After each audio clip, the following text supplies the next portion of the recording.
I gotta get some air. I'm going up on the roof. Don't jump. You're too valuable as a dishwasher. Ah, knock it off. Okay, well, welcome to Epistemology 101. This is our 19th meeting. There'll be a midterm in 2 weeks, and your paper's due by the end of the month. And then what we're trying to get at here, partially, is communication. That the world is made of the intention to communicate. There is information, we understand that, but behind the information there is something much more mysterious, that is the intention of the information to be understood, the way in which everything is massaging everything else with information, so that when you look into the heart of nature in this boundary dissolved state, whether you achieve it by yoga or shamanism or however, then the intentionality to be understood is there. We talked yesterday about this conundrum of, do we belong to this world? Is it ours? Or are we passing through? And is this a kind of something which holds us back? Well, the strong argument, I think, which bears on what you're saying, that we are of this world, is that it communicates to us. It is intelligible. It's only when you existentialize your existence through living in cities or something like that, that nature becomes silent on the question of the transcendental. You know, Jean-Paul Sartre, when he formulated his philosophy in the 50s, said nature is mute. Therefore, man can only look within himself for any kind of structure or imperative to being. I reject that, and I think all psychedelic people must reject that, because what is being accentuated by the dissolving of boundaries into the world is the discovery then of the transcendental presence. You know, the scholastics had a notion which Kat and I used when we named our little company. The reason we named it Lux Natura, what that means is the light in nature. The light in nature. And it is literally the light in nature, the splendor in the grass. It's in the ripples. And it is affirming. It is affirming. And we are, in many cases, perversely blocked against it. The way in which, perhaps by sharing our experiences, we can begin to satisfy ourselves that the domain we journey to and from is not merely mental.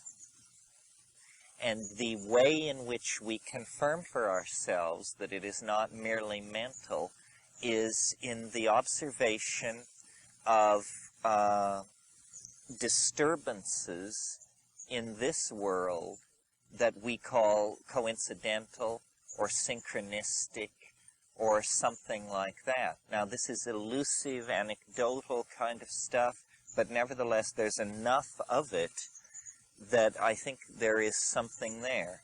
What do I mean? What am I talking about? Well, as an example, I have lived 42 years.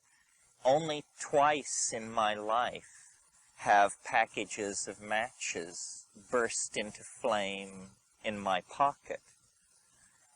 In each case, it was about 4 or 5 minutes before I turned somebody on to DMT. Well, now,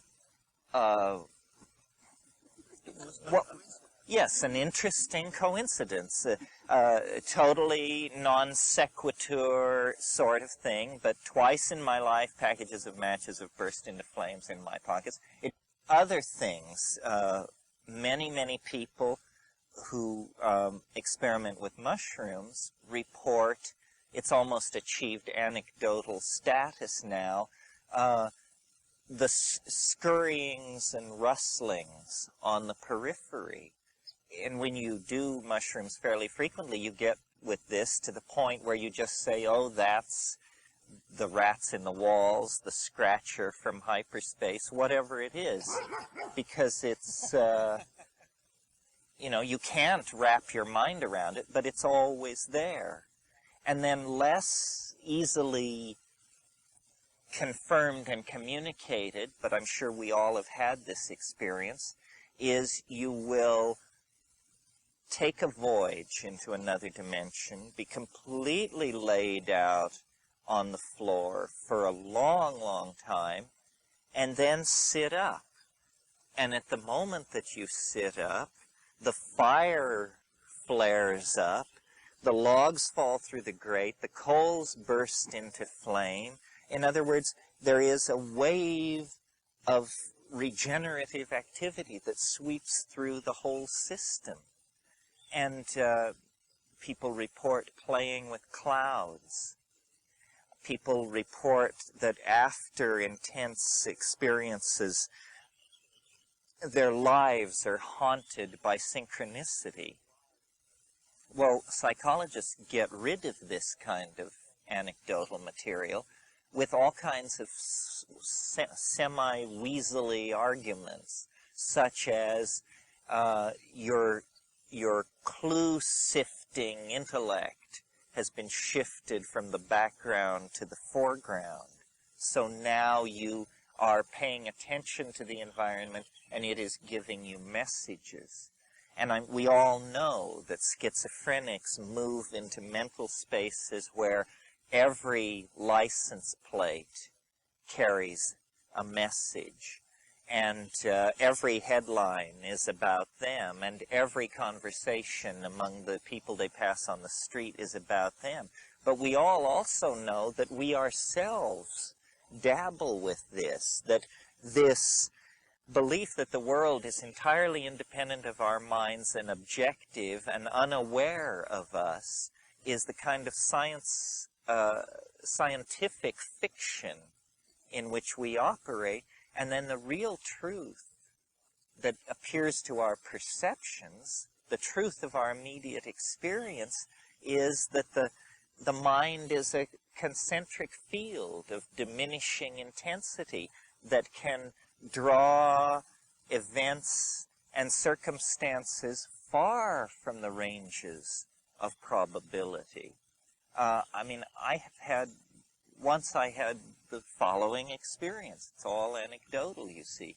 I was in a dry wash in the Negev desert, and there was absolutely no food, and I was a poor traveling hippie, a hashashin, and a cave dweller, and a ne'er-do-well, and it was like 120 degrees outside my cave, and I was sitting in front of my cave, smoking hash, and out through the shimmering heat, I could see this dot of a person.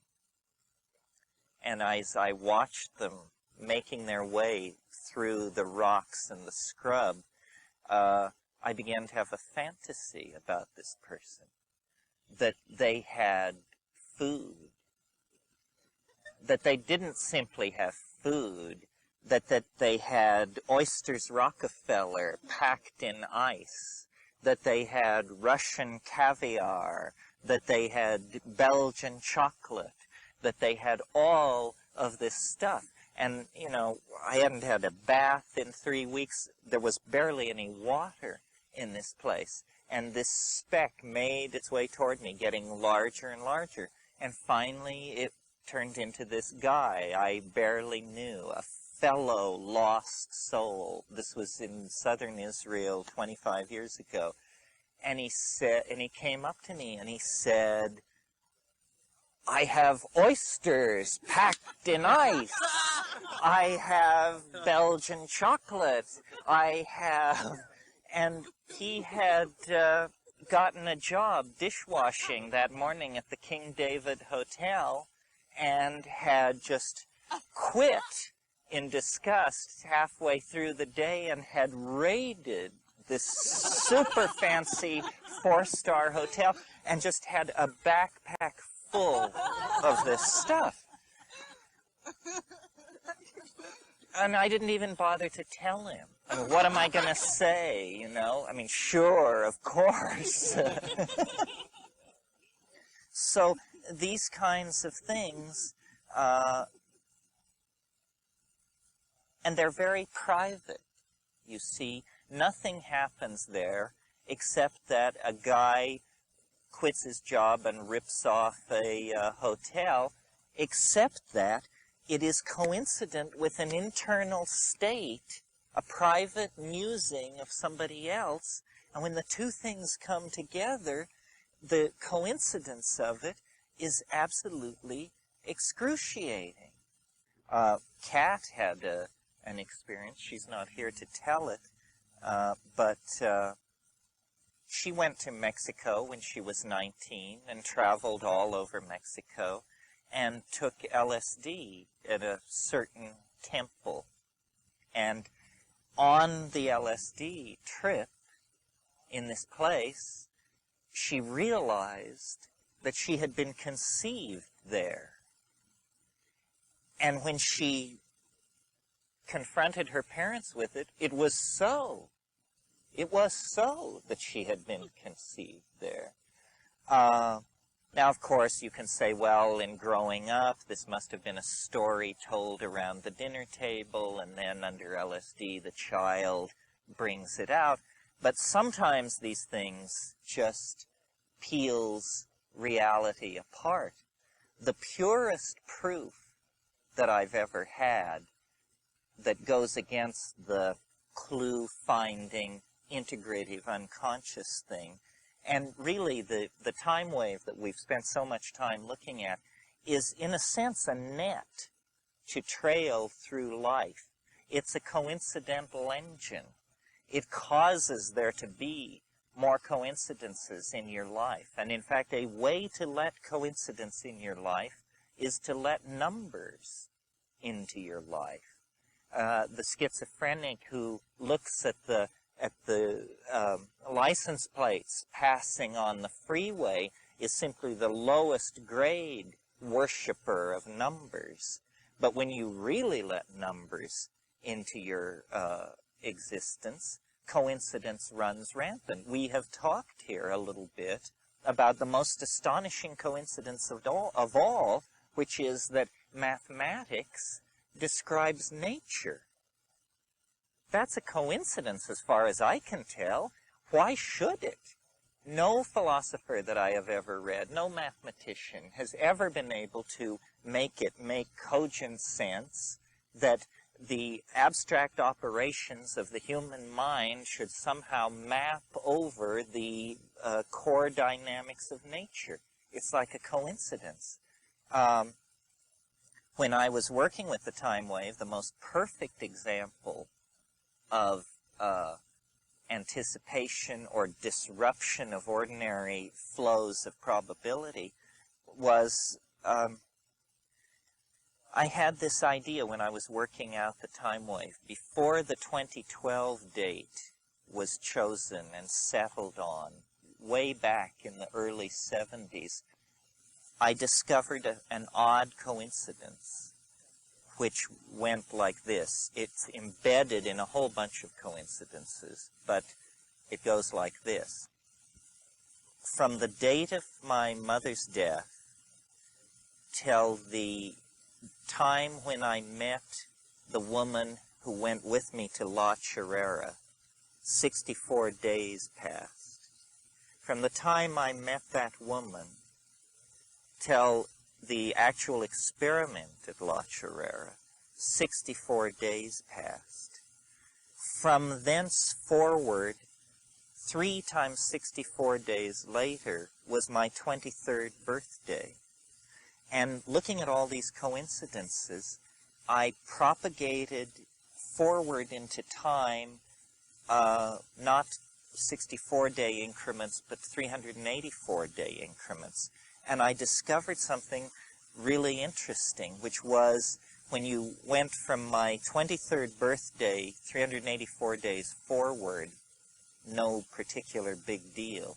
But when you went 384 days forward again, it landed on the winter solstice of 1973. And I thought that this was mildly interesting. And so then I looked in a naval observatory almanac, and I discovered that there was a total eclipse of the sun on this solstice, which I thought was pretty weird, and that this total eclipse of the sun would sweep across the Amazon, would only be visible from the Amazon basin, would be approaching totality as it swept across La Chorrera, and it would, in fact, achieve totality over the city of Belém in Brazil. Well, now, Belém is a Portuguese word which means Bethlehem. And I began to feel led. I began to feel as though I were being fed clues. So then I looked at the map, and you may do so as well, and you will see that the city of Belém in Brazil, the city of Bethlehem, is situated in the delta of the Amazon. Well, I'm Joyce scholar and river freak enough to know that all rivers are female, and if you're too dense to know that, certainly the Amazon River is female, because it is named the Amazon. I mean, Gaia is what it is, you know, and Amazon is a giant woman. Well, here in her vulva, literally in the delta, and delta, you see, is this triangular, the Greek letter delta is a triangle and has been a schoolboy symbol for the female genitals for 18,000 years. In the delta of the Amazon sits the city of Belém, over which, on a certain winter solstice, a total eclipse of the sun will appear. And I said, you know, my goodness, this is the stuff of prophecy. Something marvelous, it must be going to happen there. And, you know, you must know Yeats' poem, what's it called? The Second Coming, the one about what rough beast slouches toward Bethlehem to be born. And it is the an apocalyptic image, an image of the shift of the aeon. So I had all this data, see, pointing at December 23rd, 1973. But I got this same argument from people, this argument that you must have known, you must have seen these astronomical ephemerides at some time in the past, you must have an unconscious photographic memory, the mind must be a computer at some level, and so forth and so on. But what clinched it for me was early in 1973, still 11 months before this much anticipated moment, I opened the San Francisco Chronicle one morning, and it says, long period comet headed toward Earth. And I closed the newspaper and said aloud, I know that this comet will make its closest approach to the sun on December 23rd. Then I open the paper and read it. It says, yes, it will approach perihelion on the 22nd of December, give or take, you know, so many hours Greenwich. And then I saw, for me, that did it. Because what it was a perfect proof. My wish had been granted. Because you see, no human being on Earth, knew that this comet existed or had ever known, because it was a long period comet. It had never in historical times been in the skies of Earth. When I had focused in on this date using all these clues, it was absolutely in the value dark dimension. It was not in the collective unconscious, unless the collective unconscious anticipates the future. And if that's the case, then there's no way to contaminate any experiment from influence. So, you know, the mushroom was willing enough to provide for my edification this thing. Well, but then see what happens. You may remember this comet. It was the comet Kohoutek, and it was an excuse for all kinds of folderol. I mean, harmonic convergence, eat your heart out. This was a much bigger deal, and yet this comet, which physically should have blossomed out into the most spectacular comet of all human history, was a dud. And once again, you know, prophets ate it right and left, and booksellers were left with vast unsold inventory. So, to me, it's like play. It's like a joke. It's like if that doesn't seem like a joke to you, then you don't have a sense of humor. You know, it's not going to hand over alchemical gold, because after all, why should it? Who are we to be the recipients of alchemical gold? But it does tease, and it does play. And I think if you're playful enough, you can coax it into being your playmate, and perhaps in these boundary-dissolved states, this is what happens.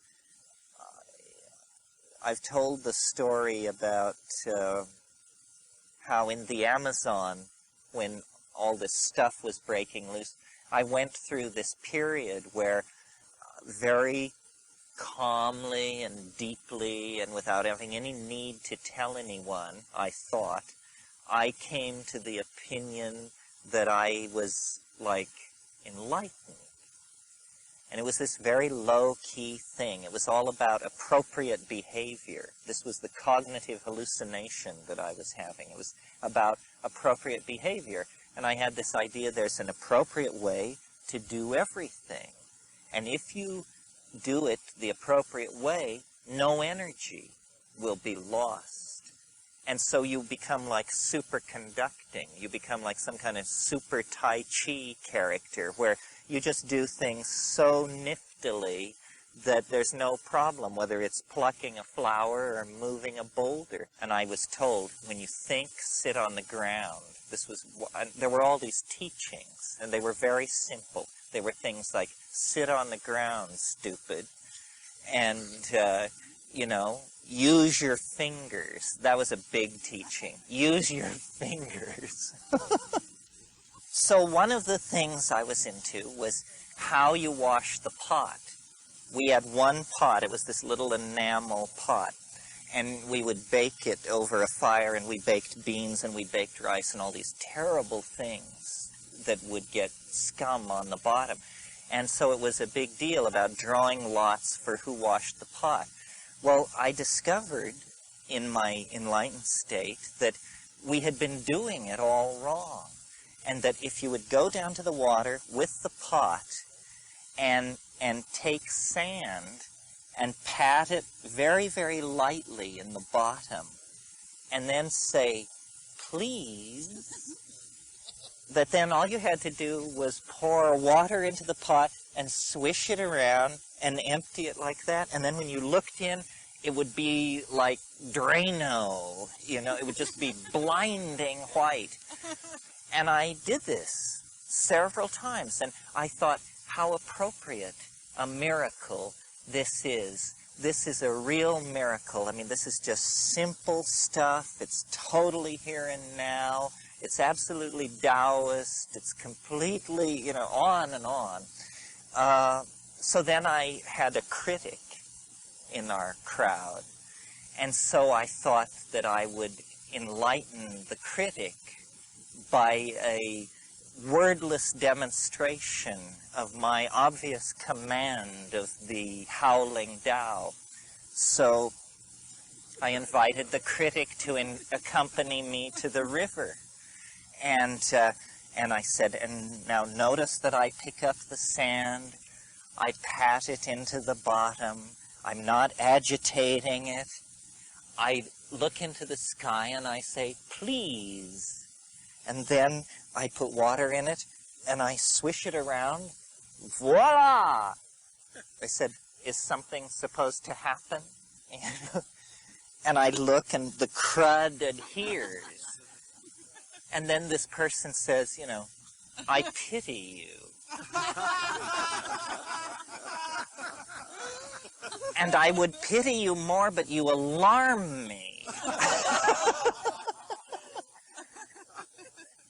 This was the sequela to the thing with the dancing butterflies, which was at the same time and the same thing, which is in my enlightened state, totally master of the Tao, I would go into the woods and I would hold out my hands, my outstretched hands like this.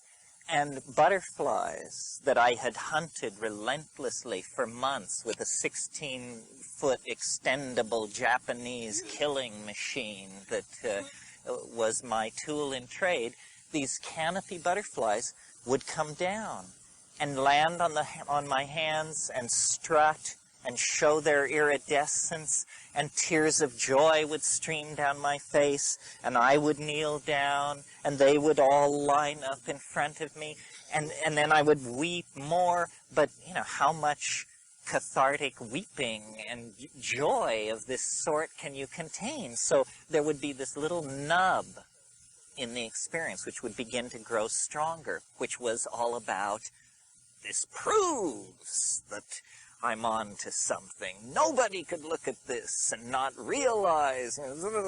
Said, I must show someone. And the critic had not spoken to me since the pot washing incident, but was very, you know, on me. So then I went back to camp and I said, let's just take a walk down the trail. Maybe we can work out these differences. Thinking that I wouldn't even mention it. I would just sort of, as I was consoling them, put out my hand and you know, butterflies would drop from the trees. They would realize the error of their ways, so forth and so on. Well, of course, you know, that didn't happen. So then I said, well, maybe I'm being too humble here. I should at least make a commitment to the thing. So I said, stand here and watch. And I raised up my hands to call the insects of the jungle to me. And then the line was delivered the second time, you know. I pity you. And you're not your word, you know. You're This is all true. It is true that the butterflies danced on the back of my hand. Well, so what is one to conclude from this? Well, I think what you have to conclude is that ego is the absolute impediment to Tao. And that if you care what other people think, if you care how it's going to impact on your reputation, if you care, if you have any of these lesser concerns, this power, this radiance, this dimension of authenticity can't approach you, you know? And we all have it. And I'm sure I have it more than most people. And yet even I am able to let down into these places where the world works magic, you know? And I think women and intuitive men and people who aren't quite as analytical as I may be are able to do it much more. And that is the real proof. You can talk about be here now till you're blue in the face, you know, but the real proof is when nature responds like that. Appropriate behavior.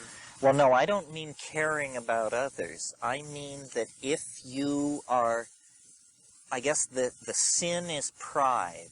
The sin is pride. If it thrills you that you're enlightened, or if you're glad you beat out your competition, or if you want to display your accomplishment, then it's ruined, you know? It can only be, it has to be held so very lightly, so very lightly. It cannot be shared, in a sense. Forget sharing it, because we're not pure enough to share it. It's amazing that we're pure enough to occasionally embody it, you know? I've told you the story about sitting on the beach. It always happens when you're alone, because then you get no credit. You see, it's no credit to you, and you shouldn't get any credit.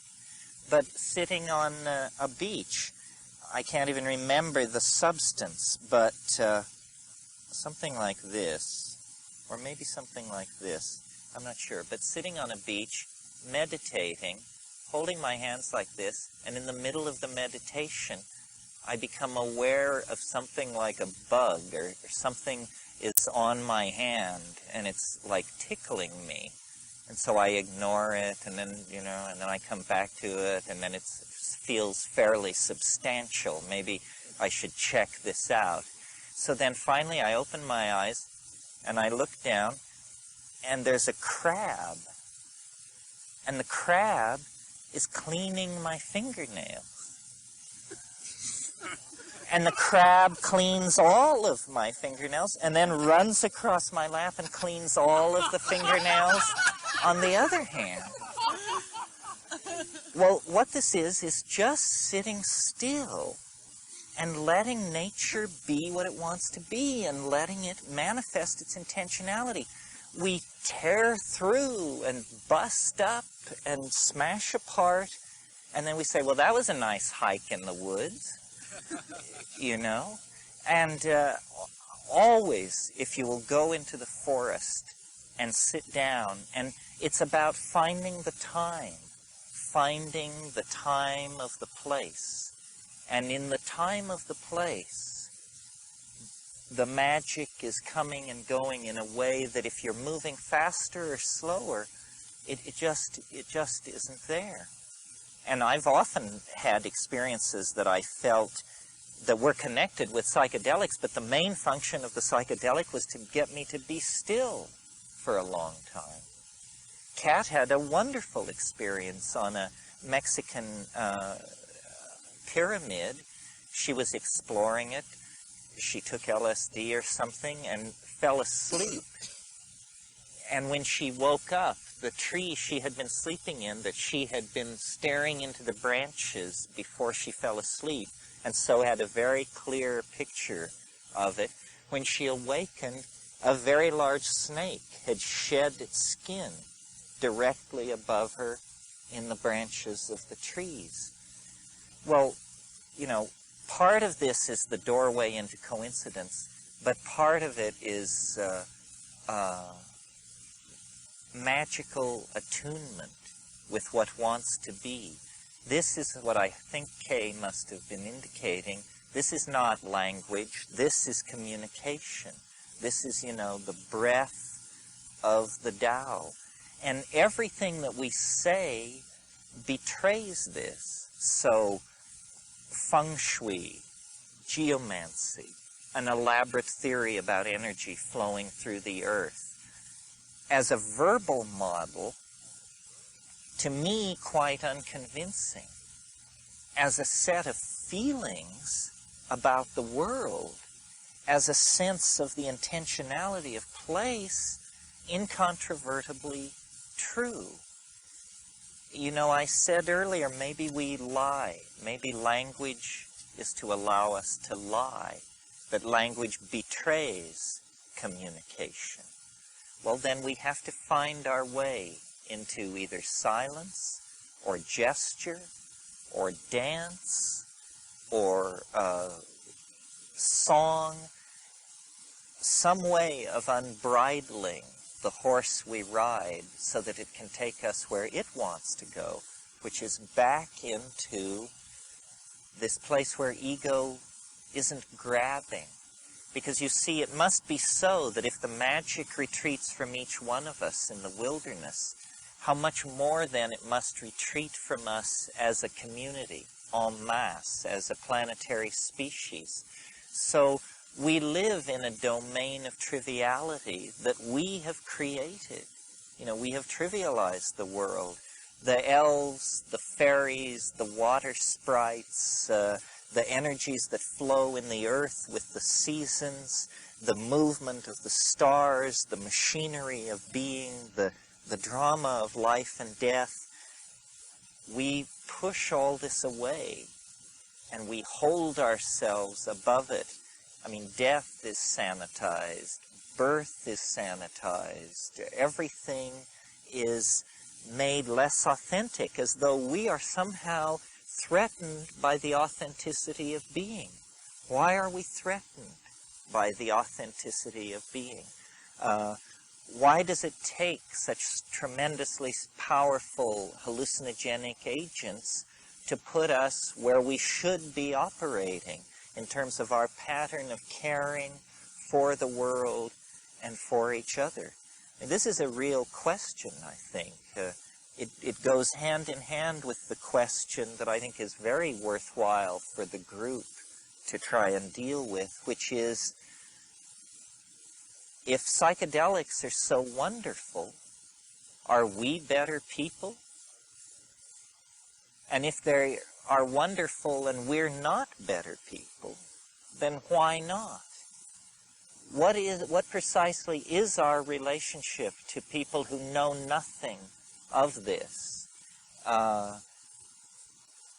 Is this a way? Is it the way? Is it no way at all? How does the mystical vision feed back into how we are with and for each other? Are we doing enough with that? Are we, do we exemplify enough what we know and what we feel? And if we don't, how can we? Because this is our faith, I believe, that we have something precious that we want to give to those who are operating without awareness of it. But before you give something away, you have to wonder after the consequences. I don't have answers to this. I mean, this is the question that should hover over our lives. Do we embody the radiant correctness of what we say we are pursuing? I certainly feel that I am a flawed and fragile vessel for this. I mean, my strength is my ordinariness. It must be. It's the only suit I can play. So that must have been the idea, that it would be Joe anybody. But how can we make it live for ourselves? And this is a problem with the evolution of language, the evolution of communication, of caring, of intent, and then of implementing the vision. I don't know, maybe I'm impatient, maybe it's happening, and maybe the awareness of the changing earth, the awareness of the needs of the earth, the awareness of the needs of women, the awareness of social injustice generally, is all part of this thing. I had a very satisfying experience recently. A guy, a publisher, an editor, came to see Kat and I from Australia, and we talked about all this stuff, and he was a fellow psychedelico. And he said, nobody had ever said this to me before, he said, from where I'm sitting, I think that you're winning. And by your winning, what he meant was that inch by inch by inch, the dream is actually gaining ground. There will be a second hearing. There will be an appeal from the absolute judgments of 20 years ago. Well, then in that case, it devolves upon all of us to embody this thing, and to not cut corners, and to you know, as it says in the Grateful Dead song, try just a little bit harder, just a little bit more.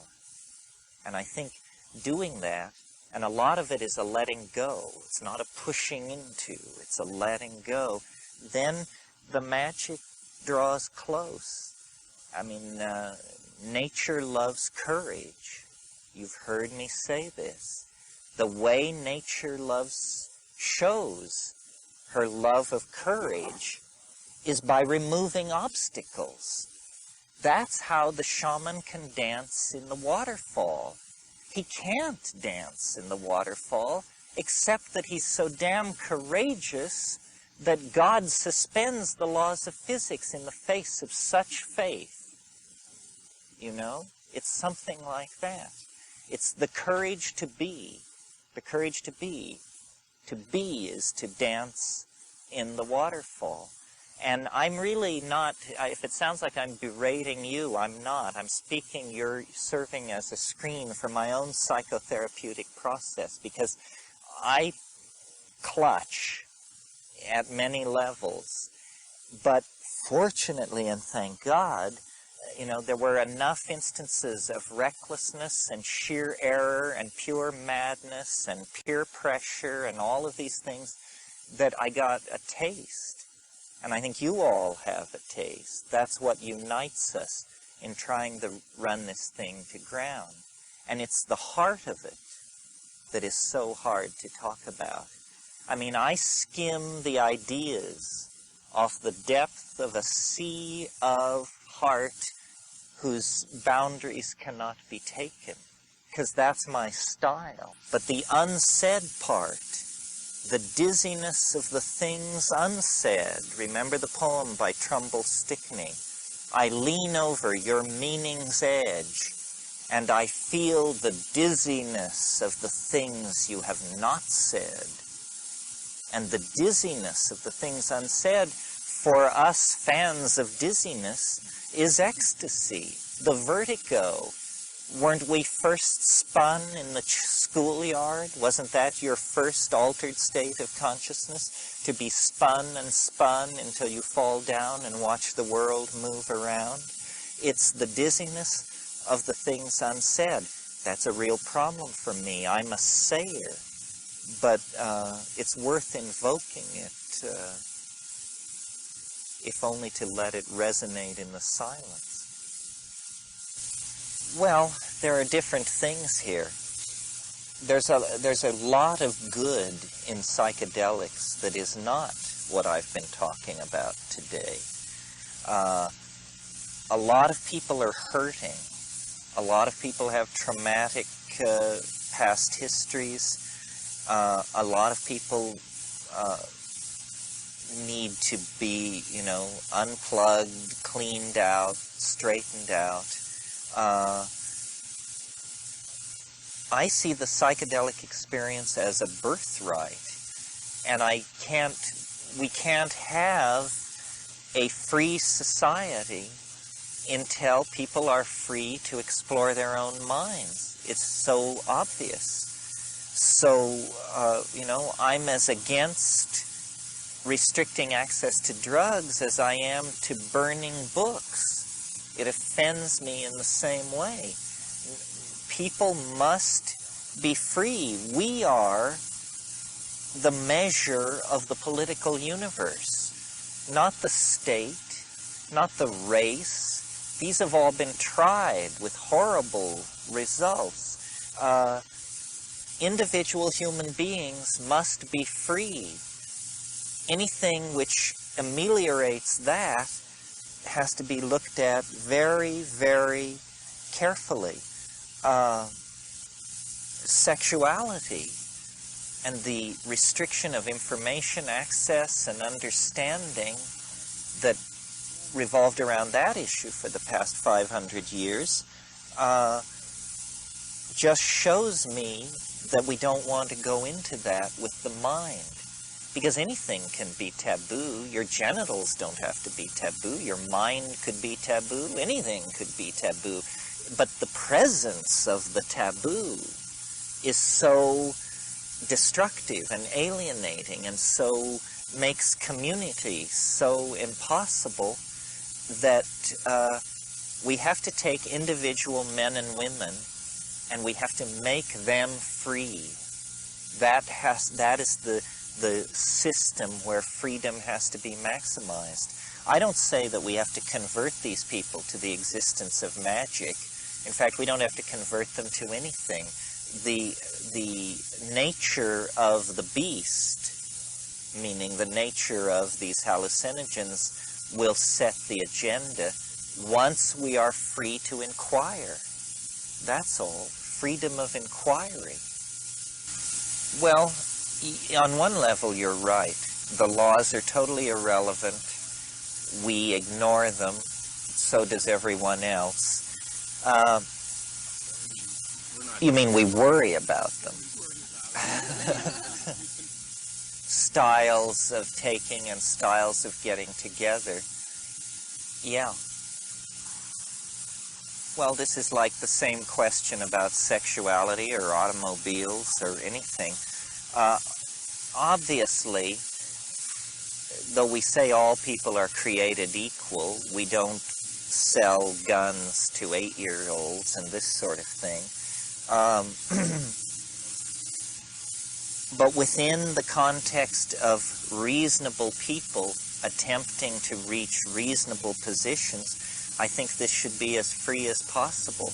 I think there should be an institution for handling it. You see, if we were a primitive or a pre-literate society, there would be shamans who would be professionals, and they would take out the adolescent boys and the adolescent girls and put them through ceremonies that would inculcate them into the secret life and belief systems of the tribe, and then certain ones would be selected out to be the shamans of the next generation. We don't have any kind of institution like that. Part of my motivation for a public career is the belief that psychotherapy could be this. The motivation behind psychotherapy is entirely correct. But how can we make it real, you know? Shamanism does this. You see, I wouldn't go to a shaman for a cure if I had carcinoma or something like that. I regard them as most effective in the realm of mental problems, psychological conditions. This is why when ethnobotany got started, the first things that are looked at are the psychoactive plants. Because if a shaman tells you, this will cause you to see visions, he's probably correct. But if he tells you, this will cure a disease, this is less certainly so, because the concept of curing disease is a more Western notion. The concept of restoring neurotic imbalance seems to be pretty generalized worldwide. I think that if you're interested in drugs, the first stop is the library, and it's a long stop, and you educate yourself. This all seems very natural to me. This is how I did it, and how all my friends did it. In the early 1960s, there were articles in newspapers about morning glory seeds and this kind of thing. We followed up and learned how to use scientific literature to figure out dosages and all of this kind of thing. For me, I mean, I take drugs seriously. So I also I'm perfectly aware of their capacity to cause a problem. So you want to be educated. You want to have all the information. So people, number one, have to be educated. And then they have to be given the freedom to decide. Now, inevitably, certain people will evolve pathological lifestyles, lifestyles of addiction, dependency, and abuse. But those people usually can evolve these lifestyles there are perfectly legal avenues to evolve these lifestyles. I mean, alcohol is obviously more conducive to these maladaptive lifestyles than almost anything else. If I were totally juiced, you could tell it. If I were a lifelong junkie and I had just shot, I could deliver this lecture. It wouldn't trigger any awareness in you. So the debilitating, damaging, maladaptive drugs are all legal. And what is restricted then is stuff which gives you funny ideas. That's the problem, the funny ideas category. Well, put that way, it doesn't take long to see why. Because funny ideas are very problematic for institutions. On the other hand, funny ideas are the life breath of creativity. So, who are we going to make comfortable? A bunch of control freaks? See, I think it was really a mistake in the 60s to try and take society away from the people who want to run it, to wage revolution with psychedelic drugs, where, I don't know if those people realized, but their weapon was effective enough that the world's first nuclear power was quaking in its boots, because you could produce 10, 20, 40 million hits of LSD. Well, so that's terrifying to an establishment, because what if you changed 20, 60, 40 million minds? But if it can be kept in a human scale, where you say out in California, people hang out at Esalen and then they take off their clothes and then they meditate and then a few of them go on to drugs. This doesn't threaten anybody. The way in which LSD was used to thumb noses at the establishment brought trouble. It, I don't think, should have been seen as a direct tool of social and political action. It should have been handled as an adjunct to creativity. Its agenda would have surfaced. We would have ended up in a better place. This is what Aldous Huxley wanted to do, you know. He felt that you go to the people, to the power freaks, in a non-threatening way. You don't say to them, hey, Mr. Dean, hey, Mr. President, 100,000 acid heads have surrounded your administration building, and if you don't accede to these 15 non-negotiable demands, we're going to pull the place apart. But no, you send his friend that he went to Yale with to him, who says, you know, a few of us have been getting together and there's really this extraordinary thing happening and we think you should be brought in on this. This is going to be tremendous. But it polarized. I find it hard to understand. I mean, I like Leary very much, and Metzner is a close personal friend of mine, but I'm now 42 years old. I'm the age Leary was when he was fired from Harvard.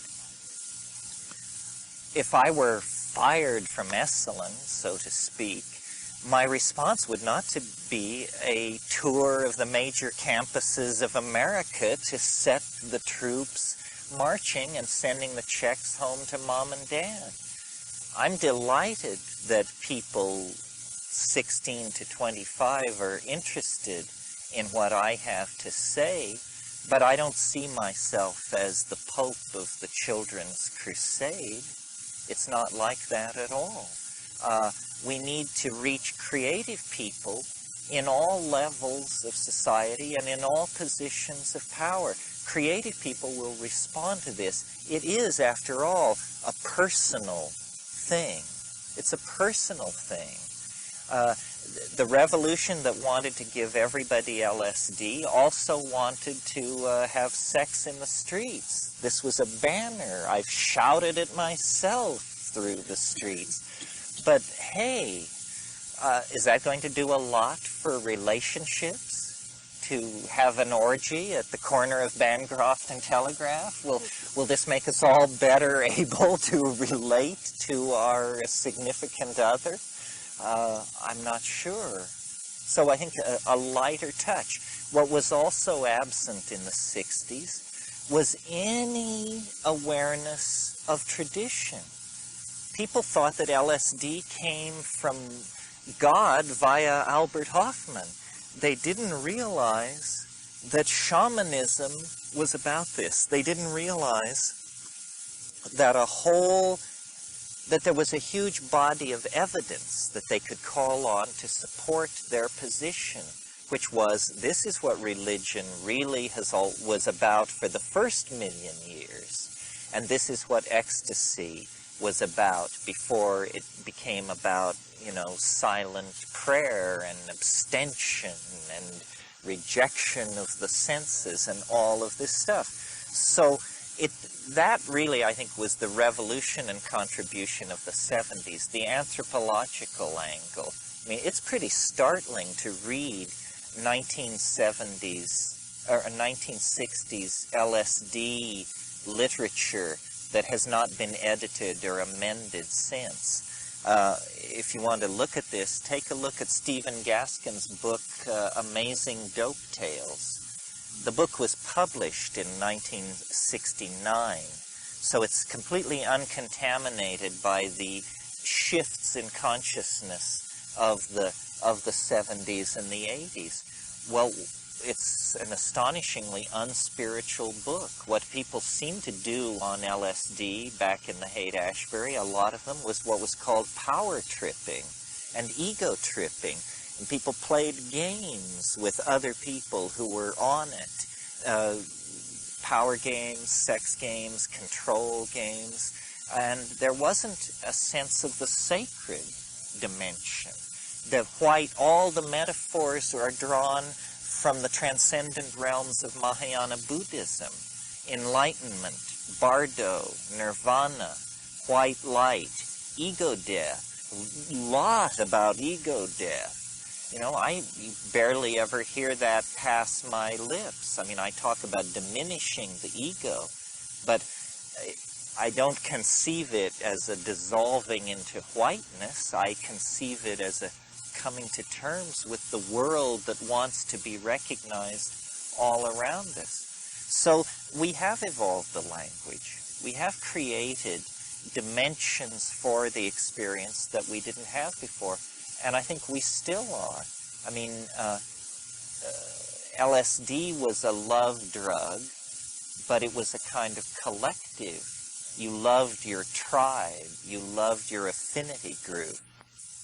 Mushrooms brought in this connection to nature. And mushrooms were not available. Psilocybin was rare as hen's teeth until 1975. I mean, I know because I sought it, and my brother and I wrote the book that we did specifically so that people could have mushrooms. And I know who our competitors were and when those publication dates were. And it just did not exist unless you were very close to the, inner high mucky mucks of psychedelica. I only once took something which was said to be synthetic psilocybin, because I didn't know anybody. I was a spear carrier back in the golden age. And what the mushrooms brought in was, for a lot of people, access to hallucinations. LSD is quite mental. You have to be of a certain inner constitution, or you have to take a lot to have hallucinations. And then the hallucinations are of a certain character. Psilocybin, by being visibly from the earth, and by having this tremendous synergistic effect on the vision-producing part of the brain, empowered the extraterrestrial wrath, the fairies, that was not seriously part of the LSD phenomenon, and so forth. So I think, you know, it evolves in time. We are filling in the pieces, and there are probably dimensions yet to come that we all will be involved in. I mean, I assume many of you will end up psychotherapists, educators, writers, people who will make an impact on society through ideas and through the teaching and the imposition of methods. And so this has to be part of the armamentarium, because it is so salutary to all our concerns. I don't know that they do. You might ask Angie Arian. She's the resident authority on the Basques. I know they're into something called the light work, and I know they're herders from way back, shepherds, people who follow cattle.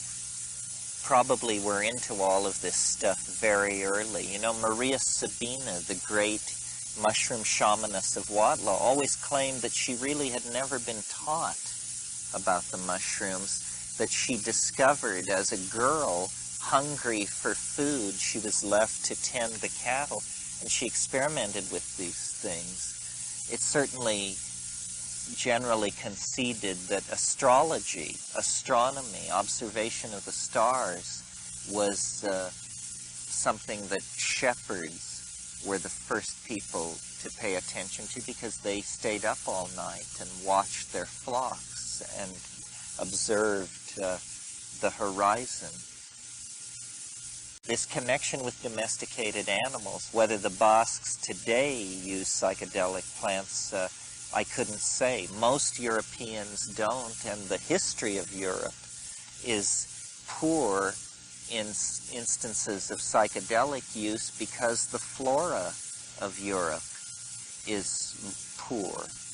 There are daturas, and there's henbane and monkshood and opium brought in and hashish, but it's not a psychedelic ecosystem at all.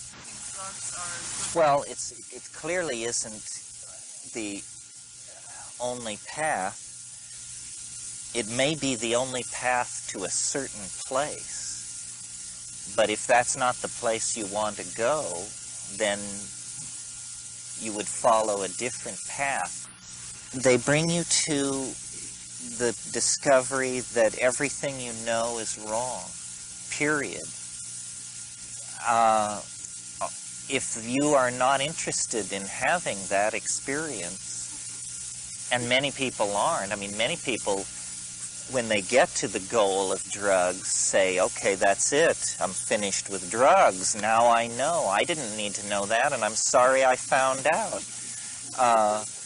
You have to have a taste for the weird, the bizarre, the outre, the beyond.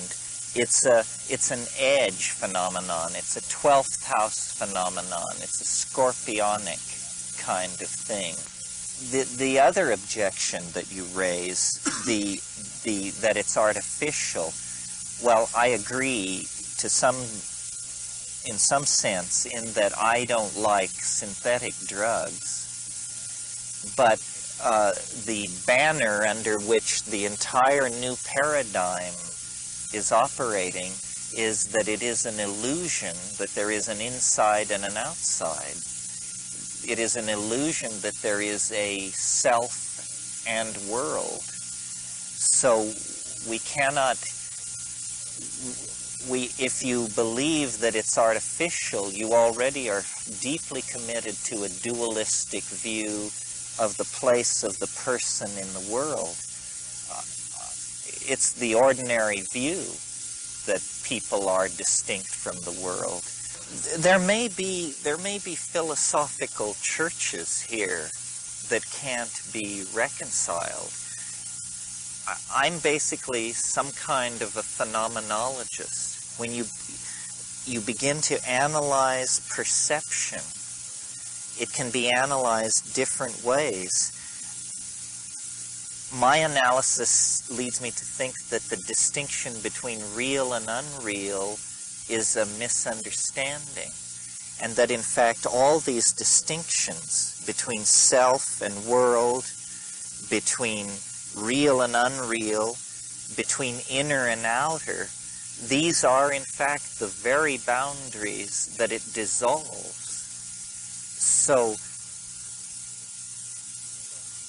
it will change you a lot then to dissolve those boundaries, because they will then be seen by you as merely opinions rather than discoveries about how the world really is. Psychedelics don't say how the world really is. They say how the world really isn't. That's what they always do, is they negate. They say, no, it isn't that, and it isn't that, and it isn't even that. So they're not offering a kind of replacement faith. It's really a religion of doubt. This is what drives people crazy. They say, well, you don't believe in anything. Damn right. It wasn't easy to get to this place of not believing in anything. But it's not an existential abandonment. It's not like, I don't believe in anything. It's that in order to be free, I must not believe anything. Then all things can be freely commanded in the mind. And that's what psychedelics show. They say everything you think is wrong, even what you think now is wrong. Therefore, even your most advanced thoughts are provisional. Therefore, if you like thinking, think, but don't think that thinking is somehow important. It really isn't. But it's hard to learn that. And the only way I've been able to learn it, I am, like a cured alcoholic, except I'm a cured materialist. I thought that I could prove the correctness of materialism by taking drugs. And then I would see that all these people were wrong about the power of drugs. They were just soft heads. And I would survive the experience and keep my skepticism intact. But what did I know? It was quicksand, and now I'm what I am. Because I got in over my head. Your attitude is the correct attitude until reality makes it impossible to have that opinion any longer. I mean, that's the reasonable, anybody should have that attitude until reality forces them to think something else. I mean, I would much rather have that attitude than the attitude that, Babaji is God, or, because I perform this particular ritual in this particular constellation, I don't have to be a decent human being. But experience, this is the appalling thing about these drugs. They are forms of experience. And that's all you can have. People who choose to go through life without the experience will form a set of impressions about reality based on the lack of that particular data. We can't all know everything about everything or all go everywhere. So the only reasonable position in a spiritual quest which revolves around experiences is to be true to yourself. Be true to yourself. Try to think as clearly as possible. Try to transcend limitations, and then see where it gets you. And the other thing is, of course, you spoke of drugs, and I replied to your objection in terms of drugs, but there are all kinds of drugs that I wouldn't take on a bet.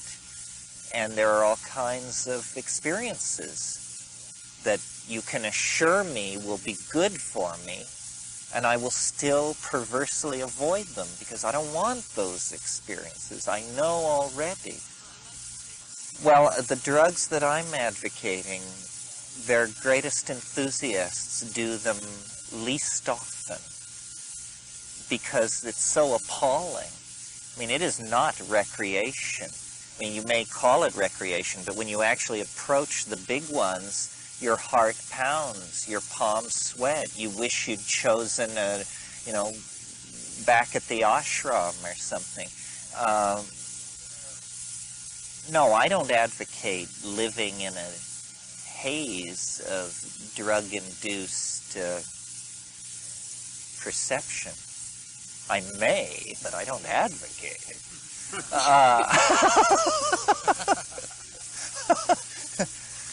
And the big ones, it takes months to assimilate a large psychedelic trip.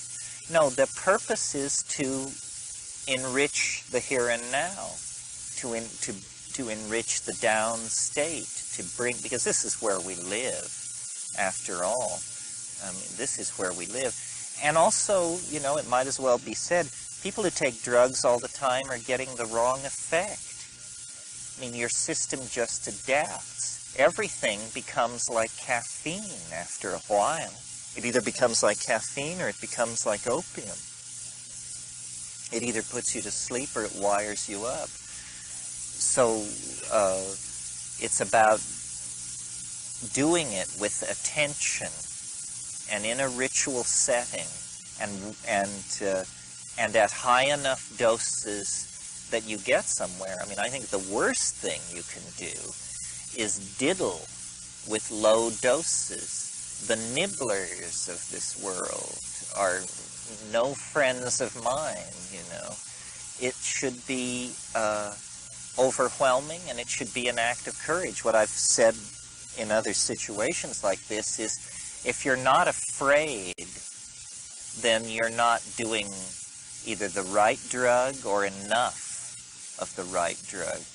If in the privacy of your own mind you're not afraid, then you're just probably out for a good time. And I have nothing against having a good time, but I actually like having a good time without drugs, because when I have a drug going, I feel an obligation to go to work. Think, look, understand. Well, this is why we might question the wisdom of uniting the idea of psychedelic exploration with late adolescence. Is that a good idea? To take people 16 to 25 who are trying to come to terms with being independent in the world, defining their sexuality, leaving their parents' home and getting a life for themselves, and then we add on, oh yes, and there's one more thing, you have to put up with this. I don't know. I think people pretty much have to self-select. Since we cannot legally organize. See, if we could legally organize, there would be a network of shamans who would be sitters, who, when someone wanted to do a certain drug, they would say, well, who sits good? Who sits well for this?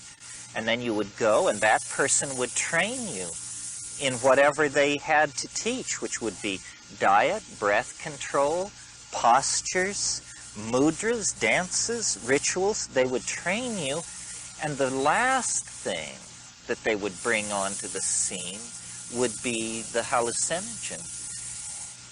Our situation is different and a real problem. This is why we have to hold meetings like this.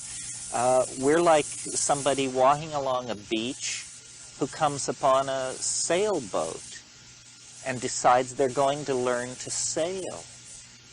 Well, can they learn to sail before they sink the boat? That's the question. And it's going to depend on how smart they are to begin with, how the weather is that day, how the tides are that day. They may not. We're trying to do the most difficult of all things, which is bootstrap ourselves none of us knowing any more than any of the rest of us, bootstrap ourselves to a new level of talking about this. What we have to do, I think, in this situation is each of us tell our story. Somebody thought it was wonderful. Somebody thought it was terrible. Each tell our story and then try to create a set of techniques out of that that works. This is what I've been doing for 25 years. I mean, when we first got together, my peers at Cal, all we did, I mean, we took drugs a lot, but what we really did was we talked about it an awful lot. What is it? Trying to understand it, trying to compete with each other for the metaphors that would encapsulate it.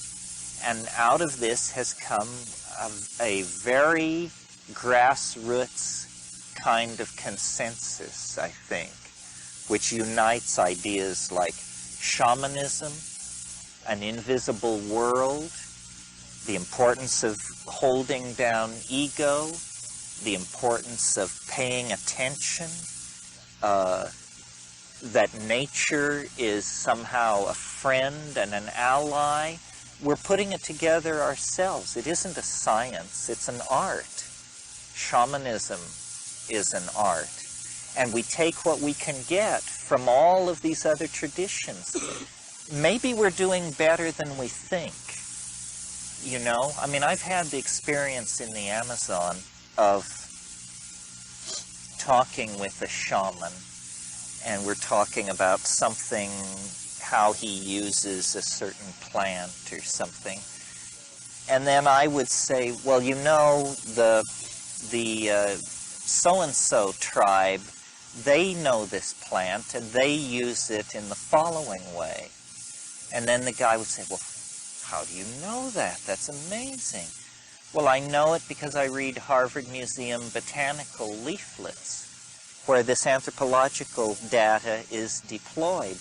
So while we don't have a grizzled old master shaman hung with bones and beads to guide us through, what we do have is a huge amount of ethnographic data and material collected in all parts of the world about how people on all kinds of levels of culture, but many of them pre-literate, handle these problems. So what we have is a kind of generic shamanism. And if we can infuse it with life, it will probably work for us. I'm very happy to see that the ayahuasca is coming up out of the Amazon, and that people are trying to form circles. They're trying to do it right. One reason they're trying to do it right is because there is so little of this that you have to convince somebody that you're worthy before you even get invited. So it's not something that is just handed out to everyone. But if we could create a generic shamanism that we could infuse with life, I think we could probably create a series of interlocking institutions and rituals that would make this more accessible to other people. I have great admiration for the sitters, for the guides. I mean, I won't do that. I worry too much. I'm too susceptible to the transference. I am so empathetic with people on high doses of these things that I can't stand to be around them. But it's a different calling. So I don't consider myself a shaman. I'm more like, you know, court jester and village bard. But the shaman is the person who will actually give you the techniques, whatever they may be, whether they're substances or rituals, give you the techniques to carry you into the place. It's difficult what we're trying to do because we were robbed a long time ago of this birthright. This is different than recreating a dance or a sweat lodge or something like that, because this is all in the mind and in the heart. Yeah. Where this can go. You're right, we're hoist on our own petard. Well, nobody said that knowledge is, that the pursuit of knowledge is not a dangerous path. I mean, I'm not sure that it can be entirely sanitized. And there's something else to be said about all this. I say we have to create these shamanic forms ourselves. We have to bootstrap ourselves to a generic shamanism. But in fact, we have the most powerful ally which the traditional shamans had, and that is the plants. The plants teach. Fundamentally, shamanism is a one-to-one relationship between a person and a plant. And if you know what I mean, you know what I mean. If you don't, it just sounds like somebody's advocating that you talk to lettuces. But I didn't believe it myself until I got into the domain where it was happening. Nature wants to communicate. She wants us to pick up the telephone.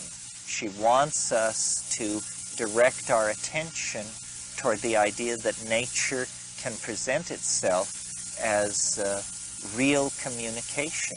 If we could let down into that, then the crab that cleans our fingernails, or the snake that sheds its skin above us in the tree, these things then become the teacher. I mean, this is what the mushroom says. It says, you don't need the teacher, I am the teacher. And it is but for you to recognize and come to terms with that. It's not a tough row to hoe, and maybe it's not for everybody, and maybe we are misguided to seek to expand our circle larger. I mean, maybe what we should seek to do is to deepen the experience and connections within our circle. This is another way to do it. You know, human beings don't believe in anything unless it's a mass movement. But when it's something from the heart, maybe the real authentication of it comes from a deeper personal commitment.